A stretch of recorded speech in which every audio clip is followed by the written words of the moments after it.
kan kajian daripada kehidupan Mm-mm. dalam rumah tangga. Terus kajiannya kita berbicara apakah seorang istri itu kalah atau menang, ataupun suami atau kalah atau menang gitu. Jadi di sisi sisi egonya ya memang di situ. Kalau memang ya itu kan sisi ego yang sama suami, laki-laki, istri juga punya rasa ego. Itu untuk penjabaran kalah atau menangnya seorang suami sama istri, itu kita mohon penjelasan agak lebih. Ini maksudnya menyangkut permasalahan daripada rumah tangga tak ceritanya. Bab Rumah tangga. ya suami dan istri lah. Oh, kita gagal Ya. Songkong baik gagal buat pelajaran. Gini. Setiap persoalan rumah tangga itu bisanya yang bertahan dalam kondisi tidak baik dan ataupun mereka yang dimana sampai titik perpisahan kan gitu. Satu, karena memang tidak menemukan dalam rumah tangga itu ya pada intinya mereka rumah tangga yang merasakan tidak adanya kenyamanan atau misalkan ketentraman, berarti ada yang hilang di situ. Apa yang hilang? Yaitu sikap yang dimana yang harus dicari, mawaddah warohmanya yang udah nggak ada. Betul nggak? Karena kan tujuan menikah itu Allah mempersatukan antara laki-laki dan perempuan agar apa? Agar memberikan ketenangan satu sama lain di situ. Selain menyalurkan syahwatnya kan gitu. Cuman hanya saja di tengah perjalanan bahtera rumah tangga itu pasti bakal menemukan yang namanya kerikil-kerikil atau misalkan ombak badai yang dimana sebatas ujian sebetulnya. Jadi sebatas ujian untuk menguji, Allah itu menguji sekuat mana kita mempertahankan rumah tangga.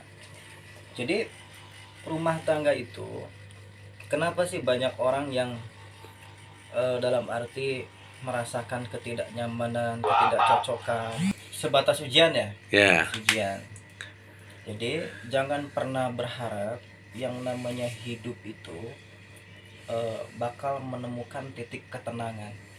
Jangankan kita yang sendiri, bahkan yang rumah tangga pun yang pada dasarnya mencari ketenangan mawaddah warahmah, tapi di situ bakal tidak menemukan ketenangan. Karena tadi ayatnya alladzi khalaqal mauta wal hayata liyabluwakum ayyukum ahsanu amala. Tidak aku ciptakan seluruh makhluk hanya sebatas siapa yang lebih baik amalnya.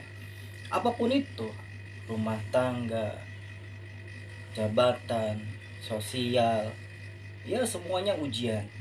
Jadi menyikapi persoalan rumah tangga ketika menemukan titik yang tidak mengenakan hati, itu kita harus memandang Allahnya bahwa ini sikap ujian.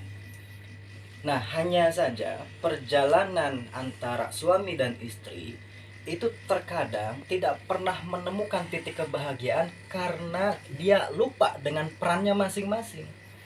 Suami perannya apa, istri perannya apa. Seandainya kalau misalkan pasangan suami istri di jalan rel yang sama, paham dengan perannya masing-masing, pasti bakal menemukan yang namanya titik sakinah mawaddah warahmah. Seperti halnya Nabi Allah Ibrahim dengan Siti Hajar, seperti halnya Rasulullah dengan Siti Khadijah. Nah, kenapa juga ada juga para nabi yang dicoba lewat istrinya, yaitu Nabi Allah Lut, gitu kan? Seberapa sayangnya beliau terhadap istrinya. Tapi apa? Di situ ada uswah, ada pelajaran untuk kita sebagai umat manusia. Pelajarannya lewat para nabi tadi. Jadi pada hakikatnya harus memahami peran masing-masing. Jadi Kang enak mangga bebas. Oh iya, jadi kita ini sebagai suami harus memahami, harus mengerti apa yang dibutuhkan seorang perempuan. Seperti halnya Allah firmankan dalam surat Ar-Rum ayat 21. Kata Allah, dan di antara tanda-tanda kebesarannya ialah dia menciptakan pasangan-pasangan untukmu dari jenismu, yaitu manusia, ya kan? Dan terus agar apa? Agar kamu cenderung dan merasa tentram kepadanya.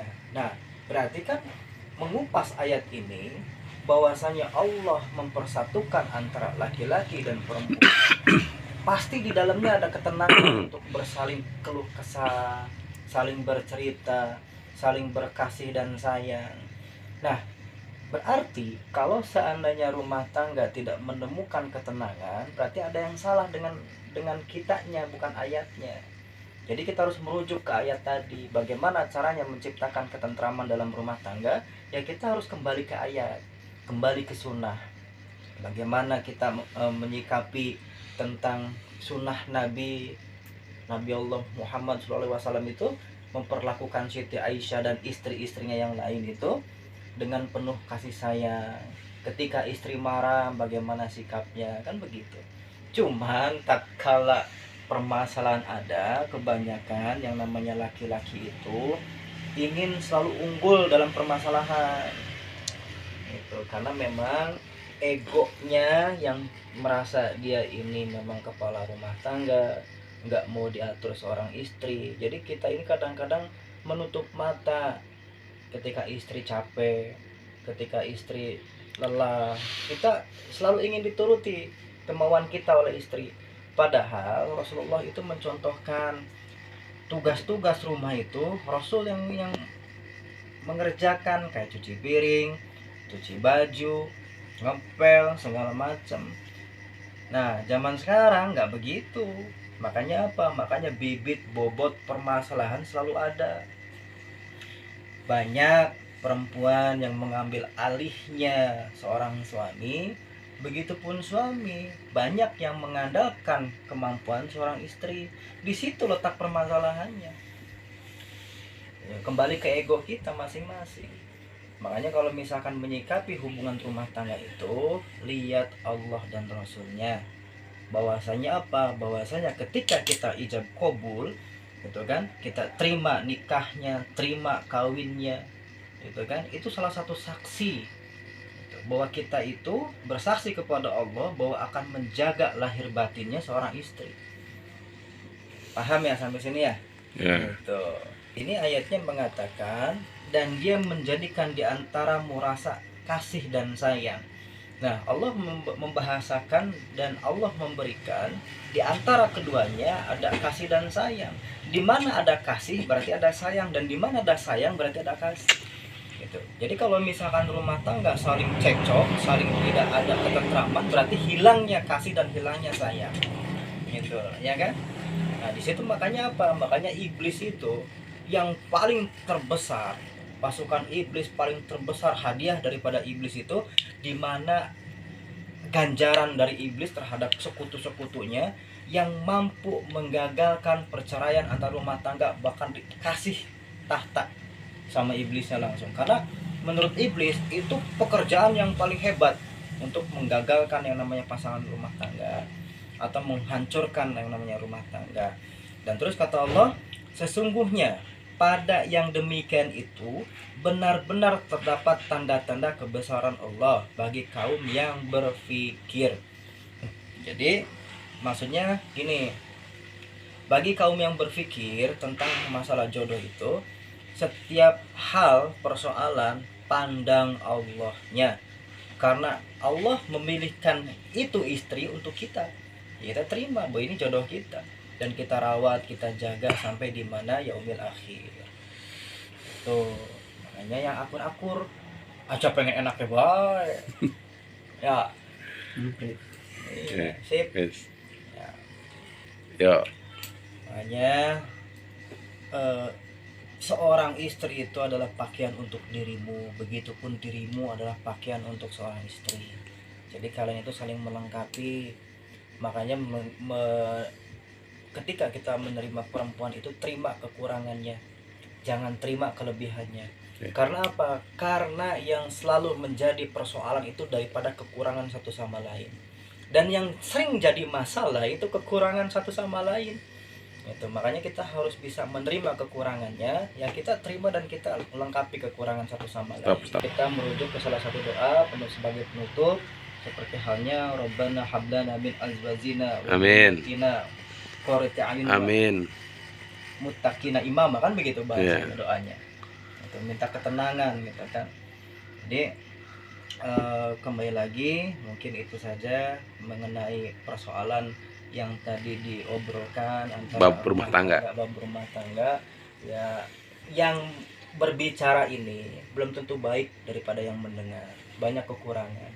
Itu ini hanya sharing-sharing kosong, sharing-sharing biasa. Jadi mohon maaf atas kekurangan dari saya, kelebihan dari Allah.